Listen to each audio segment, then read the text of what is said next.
Happy Sunday to you. I'm out here just getting a little walking exercise. Just got back from the park with my granddaughter, so that was fun. It's nice to have little ones to watch them run and everything.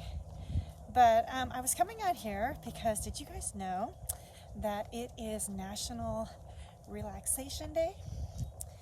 And that if you're an overweight woman, like learning relaxation techniques can help you lose 10 pounds. Sounds crazy, right? You would think that I was making that up, but that's like it's an organ study, so it's not something I made up. But I did want to talk a little bit about it. And if you're a mom, or probably even if you're, I don't know about it for the men's stats. I only know that the women's stats, but I'm sure that any of the people that can use these relaxation techniques, this can help. So this is really cool. So first of all, what do you guys, just drop in the comments. Oh, anyways, my name is Melody Banky. I'm coming to you live from Long Beach, California, out here doing a little walk. So tell me, what is it that you do to relax? Do you do yoga? Do you just sit in a quiet place? Do you read a book? Do you listen to music? What do you do to kind of unwind? It was cool because my sister was just doing a live. I don't know where she's at, but she's at some sort of like museum exhibit or something, and they've got this really cool music on, and just like all these like a storyboard going on the wall of just like all this changing artwork. And while I was thinking about this, I was just listening to it and just like the perfect music in the background, and it really kind of, soothed your soul. So that was cool, and it really got me thinking. So I know we have lots of information out there that overwhelms us, and people can get very worked up. And when you get worked up, the stress hormones, they release like cortisol and all this stuff, right? Like it just gets your mind going, and that's really unhealthy because it really kind of taxes your immune system and everything. But here's the study. I wrote it down.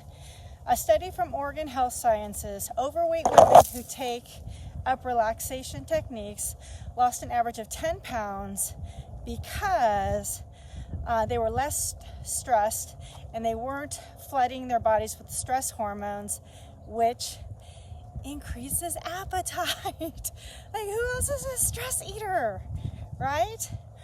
So they gave some tips, or Dr. A actually, he's the one who posted this study. So if you don't know who Dr. A is, he's actually designed the program that I follow along with the eating plan that will help you get healthy and then work on your mindset and then help you to stay healthy. Because let's face it, nobody got overweight overnight. It's like habits that were built on each other throughout your whole life, and it's just how you've learned to deal with things, right? So in order to kind of get healthy and stay healthy, you got to change the foundation, which is your habits, to something that's actually going to support you, right? So here's the tips that were given that Dr. A gave, and that was find a quiet, comfortable place, close your eyes, and then breathe deep for 5 minutes. So deep belly breaths will really kind of settle your body down. And, there's people who do yoga and all sorts of stuff, but sometimes you just don't have time to do yoga, or you don't like to do yoga. But just sitting quietly and taking deep belly breaths will help. So just remember this, like if you have kids, when your kids would just get super upset when they were younger, and they'd be all and they were just crying and they could not control their breathing, what would we tell them to do? Slow down, honey. take a breath, just breathe in, breathe out, right? Until we could get them to settle down, because they could not stop crying. Now, that's what I was advised to do. That's what I advise my kids to do. And that's what I can advise my clients to do also, right? Because we can all get super worked up, and it's easy just for our minds to go wandering into this whole abyss where we just have this whole made up scenario, because we're thinking about the what ifs, and if this happens and this happens and this happens, then this is where it's going to lead, right? So if we slow down and we take a deep breath, if we slow down and we take a deep breath, we can calm ourselves down, right? Sometimes you're lighting some candles, sometimes you're taking a nice hot bath, anything to relax. You guys hear the church bells behind me? So anyways, if you think about that, if you're an emotional eater, I'm an emotional eater. I'm a stress eater. And I've noticed this with myself, and it's like, I got to catch myself, because even though I've been on this health journey for almost 7 years, it doesn't mean that I'm perfect. It means that I continue working on myself all the time. But you have to become aware of the things that you are allowing. And if you are allowing yourself to go off on that tangent, to go off in that scenario, that the what if scenario, well, what if this happens, and then this happens, and this happens, and this happens, right? That's not happening. Most likely, all that stuff that you made up, it's not happening. It's just a story. So I was also on listening to another training, and they said that, like, if you wrote down the things that you think are going to happen or that could happen, and you look back at them in a year, like, I don't know, possibly 20%, maybe 10% of would have actually happened, but 80% would have not ever happened, never happened. But yet you make up this story that if I do this, and this happens, and this happens, and this happens, and this happens, and that's not always the case.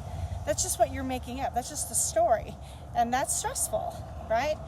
And then if you make that stressed up story up, and you're not relaxing, then you might tend to go grab something to eat, grab something to drink, grab something else to take your mind off of the story that you made up that's probably not going to come true.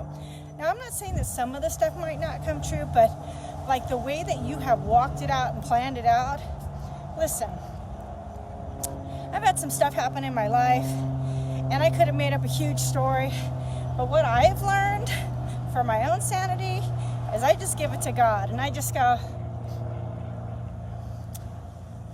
interesting, God, I wouldn't have thought that. I wouldn't have seen that coming, but your ways, I guess. Like, I can't control what other people do. I can only control what I do. And so how am I showing up? So showing up as my best self is making sure that I take time to care for myself. Because you cannot pour from an empty cup. So as moms, as wives, as women, we tend to give it all to everybody else, and we are there waiting for somebody else to come take care of us. And then we're resentful because, well, I took care of them, why don't they take care of me? But we're more nurturers than the males. So males mainly give, for the most part, in different ways. They give of going to work, right? Bringing in income, taking care of big things, right? Like for my husband, like if I don't ever have to work on my car, my husband does that. I don't ever have to work on the yard, my husband does that. I don't have to work on the house, my husband does that. And because he's home now, because my business brought him home, I don't have to do the shopping. I don't have to do the cooking. I don't have to do most of the cleaning. okay? I do have to do my part, but he's got mainly taken care of, because we have figured out what we give to each other, right? What our responsibilities are. And it's like, it doesn't have to really be said, it just is, right? So, on this whole thing of relaxation, go find somewhere, take a little time, grab your AirPods or your headphones, go take a walk, go read a book, go take a nice hot bath, go to the gym. Whatever you find that fills your cup, go do. That deep belly breaths, listen, if you can't get out and do any of that stuff, you can take 5 minutes to take deep breaths. Close your eyes, take deep breaths. For God's sake, you spend that much time in the bathroom, right? Do something to fill your cup, because that's going to help with the stress levels. And if you notice that those stress levels are causing you to do the things that you don't want to do, then work on that. And if you are struggling on figuring that out, then let me help you, okay? I can definitely help you. I've been down this road. I've helped other people. And the beautiful thing is, I'm not going to tell you what to do. I'm going to show you where to go. And I'm going to show you how you can create the patterns in your life that are going to serve you. Because my patterns, the things I do, they might not work for you, because you don't live my life and I don't live yours. But we do come together as a community and share, because community is super huge, right? So if you're working on your health goals, or you're working on your stress goals, your mindset goals, your taking time for yourself goals, and you can realize that if you work with me, you're 3 to 6 months away from a completely different life, and you're tired of doing it on your own, then all I can say is, why aren't we talking? Because a conversation with me will give you some ideas and tips. And if you don't work with me, that's okay, but you'll still go away with some knowledge, because that's my gift to you. My gift to you is not whether you come join me. My gift to you is like, hey, let me point out some things that might serve your family and you better in the future. I'm about giving away as much free information as possible, because sometimes it's okay, but I might not be your person, right? I might not be the person that you connect with, and that's totally okay. I'm good with that. I'm only looking for people who are looking for me. So if you like what I have to say, but I'm not your person, I probably can set you up with one of my coaches so that you can, move forward on your journey, and that's okay. I don't have a problem with that. But I just want to give you information, because when you have information and you're informed, you can move forward on your goals, right? So I hope this was informative. I hope you took something from this. If you did, please let me know in the comments what you got from this. And if you have any tips for me, I'm all ears. I'll take them, because I think we are better together, right? So I hope you have a great Sunday. If this is valuable, please share it with somebody you think could use this, because sometimes we can't help our friends and family, but we can send them stuff that will help them, right? All right, you guys, I love you so much. Thank you so much for hopping on with me, and I will talk to you soon. Bye.